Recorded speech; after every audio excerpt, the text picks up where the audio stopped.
أعوذ بالله من الشيطان الرجيم بسم الله الرحمن الرحيم الحمد لله الذي أنزل على عبده الكتاب ولم يجعل له Bismillah, assalamu alaikum wa rahmatullahi wa barakatuh. Dear viewers out there, mashallah, you're welcome to the third day of Ramadan.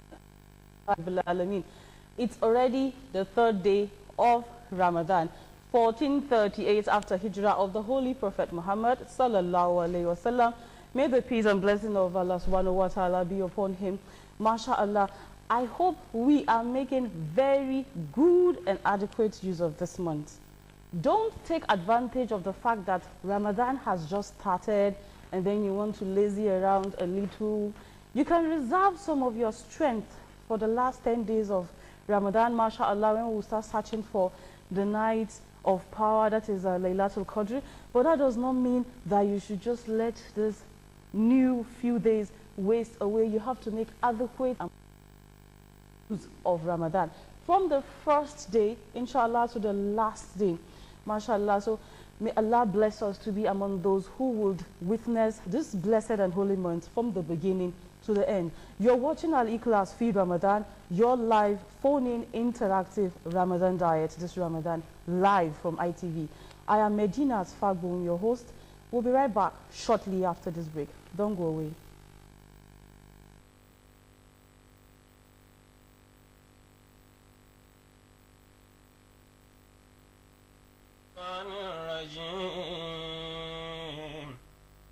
بسم الله الرحمن الرحيم. You're welcome back. You're still watching al-ikhlas fi Ramadan, your Ramadan diet, specially meant for you, Ramadan, to educate, to enlighten, and to interact with you, our viewers, and us in here in the studio. As usual on this platform, we're going to discuss different kind of tropical Islamic issues. We're going to give you very, very interesting topic to talk about every blessed day, to educate you. And you have the opportunity to call in to ask questions about anything that you're not clear of. And of course, we bring to you very, very knowledgeable, mashallah, students of knowledge every blessed day on this platform. So alhamdulillah, today's topic of discussion is going to be the significance of the Hadith. And to discuss this, I have the honor in the house of architect Saeed Adejumo. Assalamu alaikum wa rahmatullahi wa barakatuh, sir. Marhaba bika, thank you for joining us. Mashallah. So our viewers out there, our Ustaz is going to discuss with us the significance of the Hadith. And after some few minutes, you're going to be able to call in to ask him any tropical Islamic question you have. MashaAllah. So, Bismillah, sir, please can you tell us what exactly is Hadith? Thank you very much. Hadith is an Arabic language. It's not English nor any other local language. Hadith means linguistically something that is new.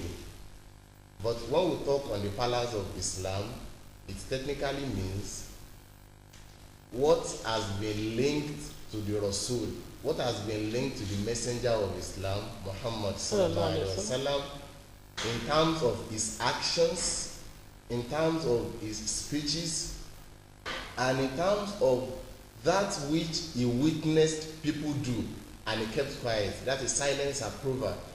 And also in terms of his attributes, the way Allah created him and the way he does things. So these are the four stages that must be authentically linked to the Prophet, and we regard this as Hadith. MashaAllah. So is the Hadith the same thing as Sunnah? Yes. Contextually, Hadith also refers to Sunnah, because when we say Sunnah, that is anything that has been linked to the Prophet, his actions, how he does his things, how does he worship Allah, how does he speak to people, his speeches, and also those things he see people do, he keeps quiet, or he heard of something and he have proved it. So that is also taqrir, and they all fall under the same category of either sunnah or hadith. MashaAllah. So what are the categories of hadith? In Islam, if we talk about hadith of the Prophet sallallahu alaihi wasallam, there are different levels of categorization. The first level of categorization is based on the number of those who narrate the hadith. We had earlier mentioned that hadith is that which is linked to the Prophet, which means there is a chain of narration. How does the hadith get to us? Because we that we live presently, the Prophet is no more with us.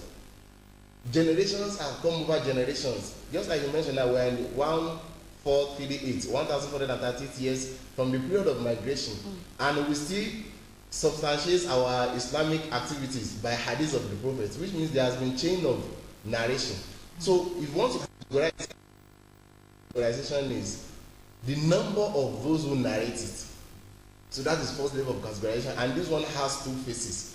Phase one is al-hadith al-mutawatira, the hadiths that have several companions, those who lived with the Prophet. If very many of them narrated a single action of the Prophet, maybe so person met him, he heard something from the Prophet, another person met him, he heard the same thing from the Prophet, and they all narrated it, and it has been transmitted into our day life now. So that is hadith mutawatir. The second phase of this categorization is hadith al-ahad.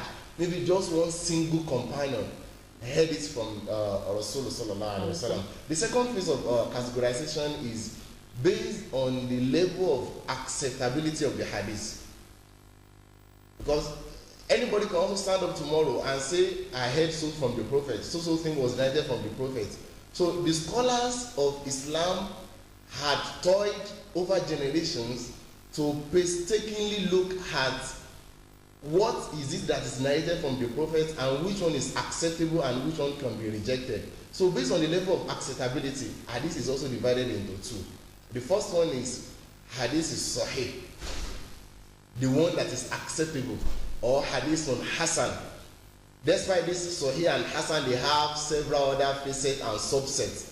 But to avoid much details, we just say the number one category under the level of acceptability is the one that is acceptable, generally sahih or hasan. And what is it that makes it sahih? Because it fulfills all the conditions of acceptability.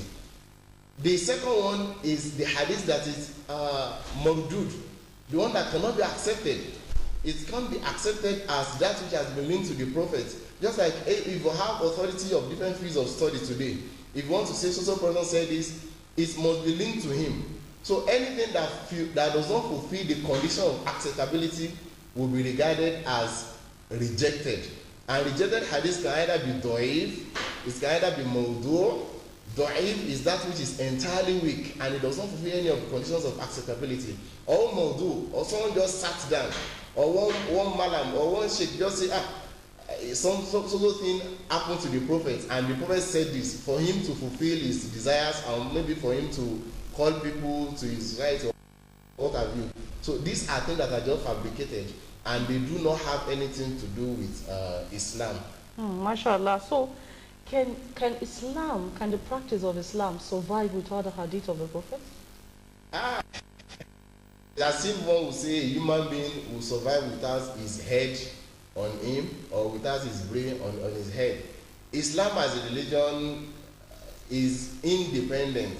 I mean, is entirely and completely dependent of hadith, because hadith forms the second basis of Islamic jurisprudence. The knowledge of Islam is taken from four major sources. Because if you call something religion is from God. And in what ways do we follow that religion, if not what God has said to us? So the number one basis of Islamic knowledge is Quran, and that is the word of Allah subhanahu wa ta'ala. Then the second one is hadith of the Prophet, which we had earlier defined. So there is no way you can differentiate or separate Islam from hadith.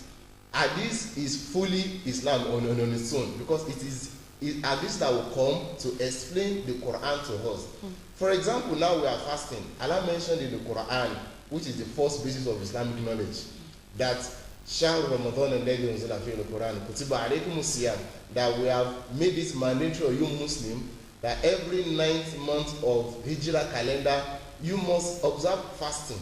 So this has been said generally in the Quran, but the hadith of the Prophet will now come to tell us you need to eat sahur at the earlier part of the month.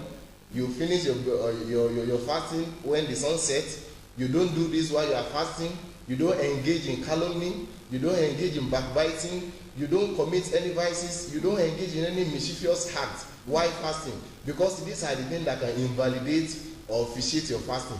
It is from the hadith of the Prophet that we got this, which means hadith explains that which is general in the Quran. It breaks it into details. We pray 5 times in a day. It has been mentioned in the Quran that we pray 5 times in a day, but details of how we pray is only found in the hadith. The same thing, we go to Hajj. Details of Hajj, right? From this stage you go to here, you go to here. It is the hadith of the Prophet that explains it in details, which means if you differentiate or you remove or separate hadith from Islam, you won't be able to practice Islam the way God will be pleased with you. This is very, very important. MashaAllah. So is it right then to say that the Quran is like a well baked cake, you know, and then the hadith is like the icing of the cake? Exactly. That elucidates and exactly. The expands. hadith has come to elucidate, because there is higher in the Quran where Allah subhanahu wa ta'ala says that وَأَنزَلْنَا إِلَيْكَ الذِّكْرَ لِتُبَيِّنَ لِلنَّاسِ مَا نُزِّلَ إِلَيْهِمْ. In Surah Al-Nahl, that is Quran 16. That وَأَنزَلْنَا إِلَيْكَ الذِّكْرَ لِتُبَيِّنَ لِلنَّاسِ مَا نُزِّلَ إِلَيْهِمْ. Oh, you prophet, we have sent down another thing to you, because the hadith of the Prophet is also an inspiration. It was not from his whims and caprices. It was not from his personal desire. If you say something that's hadith from the Prophet, his actions, his speeches, that which he approved silently, it is also a revelation from Allah to him, other than the Quran. But he has come to explain it, litubayyina linnas, which means, like you rightly pointed, it has come to elucidate, it has come to shed light, it has come to break in details that which is in the Quran. MashaAllah. So now, there is, like you said, there are the Sahih Hadiths, which are the strong ones. There is the weaker one. How do we know which Hadith to hold on to and the one to do away with? Jazakallah khairan. We earlier mentioned that the categorization of Hadith, there are Hadiths, some are acceptable and some are usually rejected. Those who are well grounded in the study of science of Hadith, they were the ones who had sat down from the generation of the companions, that is, those who lived with the Prophet. They started to compile the Hadiths of the Prophet. People like Abu Hurairah, people like Abdullah ibn Amr ibn As, they used to write statements and actions of the Prophets during this time. So from that time, scholars, even up to now, scholars had documented the biography of each narrator under the chain of transmission. And those conditions, if they are not fulfilled, they will be rejected.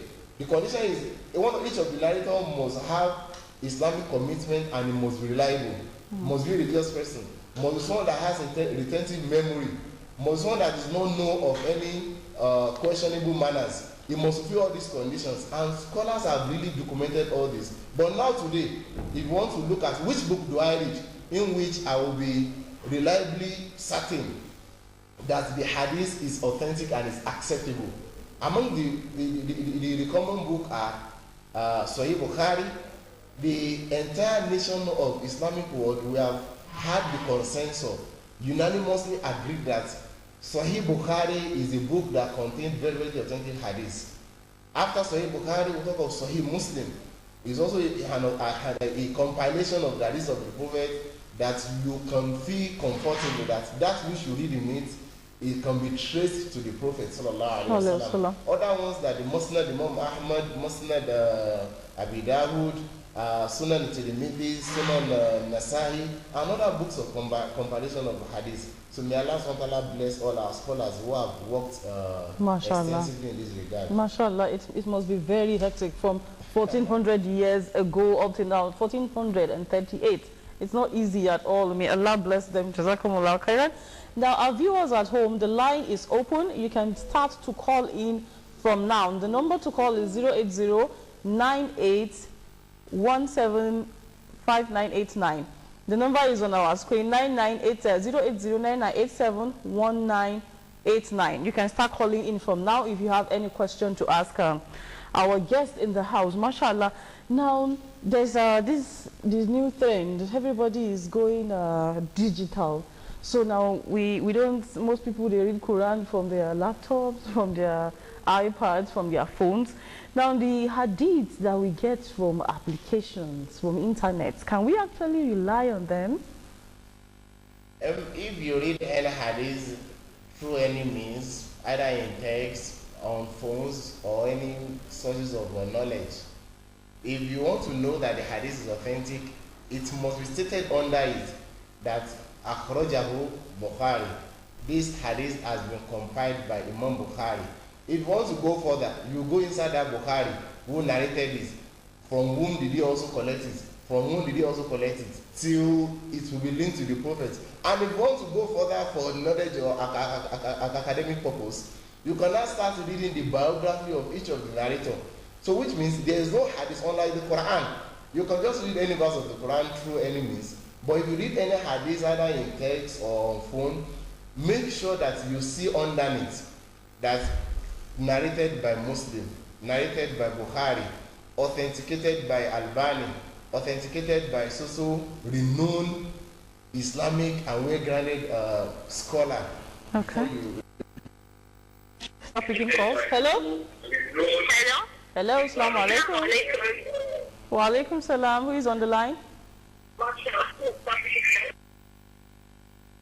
alaikum salam. Who is there?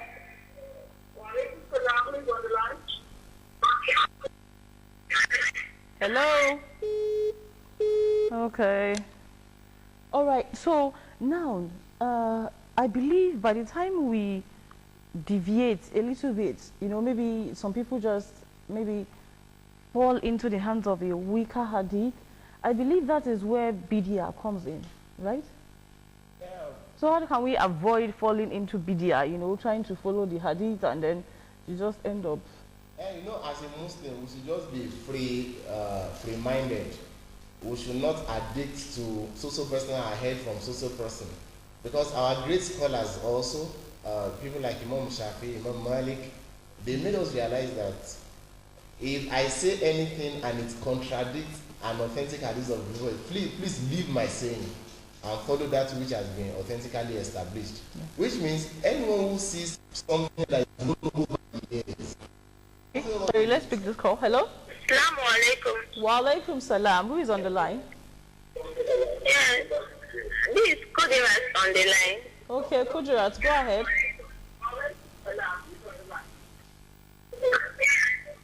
Go ahead, Kudirat. We can hear you. Please, from the hadith you said, which one is that? Which one is what? I didn't get what she was trying to ask. She said which one is... I don't know which one is what she's trying to say. I believe she will call back. Just keep trying the line. The number is on the screen, 080-9987-1989. 080-9987-1989. So you were saying something about... Okay, I was saying something about someone who has been used to a particular hadith and that hadith led him to doing that which is not Islamic. Okay. And you now met a that, my dear brother, this thing that you are doing is not Islamic. Maybe someone just make adhan now and he starts doing something that is entirely alien and strange.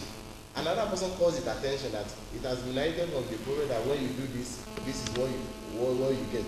Hello, sorry, let's put this call. Hello? Hello? Oh, we missed the call. I think the line is a little bit congested. Just keep trying. I'm sure the call will come through. Hello? Hello, good morning. Good morning. Who is on the line? My name is Abdul Rashid. I'm coming from Atawa. Okay, mashallah. Go ahead.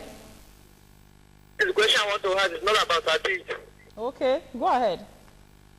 If somebody has issue of taking injection, Okay. can he go and take the injection, or the injection stop the fasting, or can it stop the fasting? Okay, mashallah. The Ustaz will answer you on that. Thank you. If one takes injection during Ramadan, what the scholar said about this is that it does not ordinarily invalidate one's fasting. It does not have anything to do with the fasting. It does not vitiate the fasting until when one takes maybe drip or injection that energizes and you feel as if you have taken 100 bowls of pounded yam. So it is that will be like a food supplement. Like a food supplement, such that you really feel as if you are seriously eating. So it is that invalidates fasting. But something just happened, minor malaria and what have you. You just take little injection. However, someone who is seriously sick is not even expected to fast in the first place. Yeah. Which means injection that you take casually for one little ailment or the other, and you don't feel seriously energized as if you are taking some serious food, it does not tamper with your fasting in any way. Okay, mashallah. Let's take another call. Hello? Hello? Hello? Hello? Hello, assalamu alaikum. Hello? Hello, can you hear me? Assalamu alaikum. Okay, who is on the line? Okay, go ahead. It's fasting night time. The house says someone. How do you fasting? How do you what? And they have someone. In this month, how the fasting is throughout of the month. I'm sorry, I don't get your question. Did you pick it? I don't get your question. Maybe you're not clear enough. I said, if someone is fasting in this month of Ramadan. Yes. And then he has mistake and he has the night of the fasting. Okay. Then how is the person need to Allah throughout the month of Ramadan? Is that with the wife? No, with another different person. Okay, Ustaz will answer you on that. Yes, he said if someone has sexual intercourse in the night of Ramadan, and I asked if it was with the wife, he said no, with someone else. How does the person relate with Allah? May Allah Subhanallah. from such unpalatable circumstance. I mean, Because the essence of legislating fasting in the first place is not to go on longer strike. Because Allah says, that we have made you to fast so that you attain piety. Ordinarily you can eat, but if you had left eating, you had left every other thing during the day, that should be enough to keep you to fear Allah in the other part of the night before you start another day. So if one now find himself during the night of another, before he enters another Ramadan day, he eventually or unfortunately commits illegal sexual intercourse, he should go and do sincere tawbah to Allah, because Allah accepts all sins in as much as one is still alive.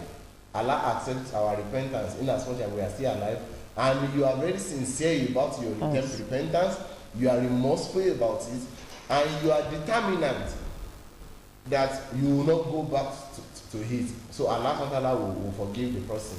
okay, so that's like, I mean, that's like bar the fact that you just do it today and say, yeah, Allah, forgive me, and then tomorrow I have the intention of going back there. No.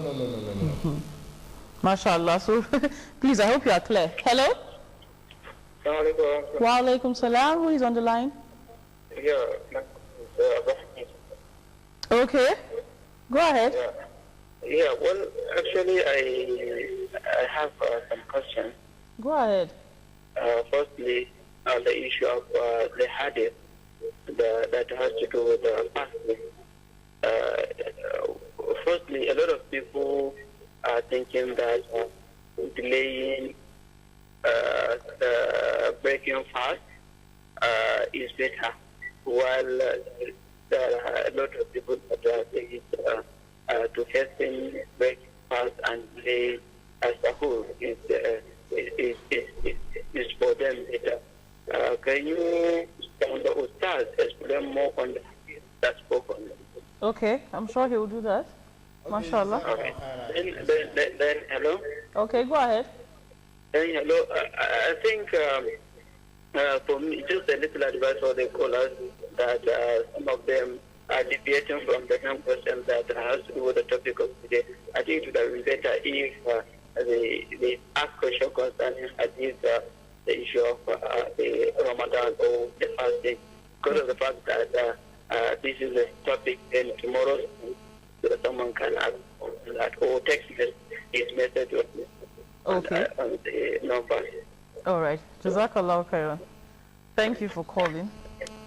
Okay. Okay, and the question regarding earlier breaking of fasting Yes. and delaying the period of eating sahur, which is the meal we take before. Pre-dawn meal. Yes, pre-dawn meal.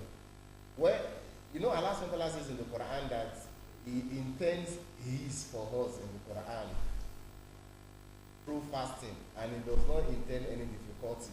So it is in the light of this that the Prophet said, my ummah will continue to be on the blessing and the barakah of Allah in as much as they break their fast very early and they delay their pre-dawn meal.